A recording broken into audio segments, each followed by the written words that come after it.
Hello নতুন মা বাবারা, স্বাগতম আশাস মম চ্যানেলে। নবজাতকের চুল পড়া খুব সাধারণ একটি ঘটনা, কিন্তু অনেক মা বাবা যখন দেখতে পান যে তাদের শিশুর মাথার চুল পড়ে যাচ্ছে তখন চিন্তা করতে থাকেন। আজকের ভিডিওতে আমরা জানবো নবজাতকের চুল পড়া স্বাভাবিক কিনা, কেন হয় এবং কিভাবে যত্ন নিতে হবে। তার আগে চ্যানেলটি সাবস্ক্রাইব করে পাশে থাকা বেল আইকনটি প্রেস করে রাখুন পরবর্তীতে এরকম আরও গুরুত্বপূর্ণ ভিডিও দেখার জন্য।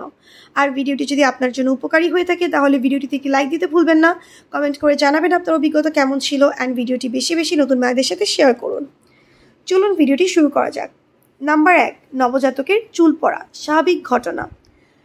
প্রথম কিছু মাসে চুল পড়তে পারে, কিন্তু নতুন চুল বের হয়। নবজাতকের প্রথম কয়েক মাসে চুল পড়া একেবারেই স্বাভাবিক। এই সময়টাতে শিশুর শরীর নতুন করে চুল উৎপন্ন করতে থাকে, তাই পুরনো চুল ঝরে যায় এবং নতুন চুল বের হয়। নাম্বার 2, কেন চুল পড়ে? হরমোনাল পরিবর্তন। শিশুর জন্মের পর মা থেকে পাওয়া হরমোন পরিবর্তনের কারণে চুল পড়া স্বাভাবিক। গাঢ় ডার্ক বা মেকোনিয়াম চুল। নবজাতকের প্রথম চুল, যা সাধারণত কিছু মাসের মধ্যে পড়ে যায়। শিশুর জন্মের পর মায়ের হরমোনের প্রভাব থাকতে পারে, যার ফলে নবজাতকের চুল পড়া শুরু হয়। তবে চিন্তার কোনো কারণ নেই, কারণ নতুন চুল আসবে এবং পুরনো চুল চলে যাবে।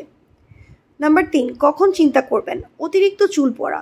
যদি খুব বেশি চুল পড়ে যায় এবং মাথায় পুরনো চুল না আসে, চুলের মধ্যে কালো দাগ বা স্ক্যাল্পে ফুসকুড়ি দেখা দিলে, যদি শিশুর চুল পড়ে যাওয়ার পর মাথায় কোনো কালো দাগ বা ফুসকুড়ি দেখা যায়, বা যদি চুল পড়া অস্বাভাবিকভাবে দ্রুত ঘটে, তখন ডাক্তারের পরামর্শ নেওয়া উচিত। নাম্বার 4, চুল পড়ার যত্ন। হালকা মাইল্ড শ্যাম্পু ব্যবহার করুন। শিশুর মাথায় অতিরিক্ত চাপ প্রয়োগ করবেন না। শিশুর মাথার ত্বক পরিষ্কার ও শুষ্ক রাখুন। শিশুর মাথার ত্বক অনেক নরম থাকে, তাই খুব বেশি শক্ত করে মাথায় চাপ না দিয়ে মাইল্ড শ্যাম্পু ব্যবহার করুন। মাথার ত্বক পরিষ্কার ও শুষ্ক রাখা জরুরি। নবজাতকের চুল পড়া একদম স্বাভাবিক, তবে যদি কোনো অস্বাভাবিক লক্ষণ দেখেন তাহলে অবশ্যই চিকিৎসকের পরামর্শ নিন। এমন আরও টিপস ও যত্নের বিষয়ে জানার জন্য আশাস মম চ্যানেলটি সাবস্ক্রাইব করুন। ভিডিওটি উপকারী লাগলে লাইক দিন এবং শেয়ার করুন। ধন্যবাদ।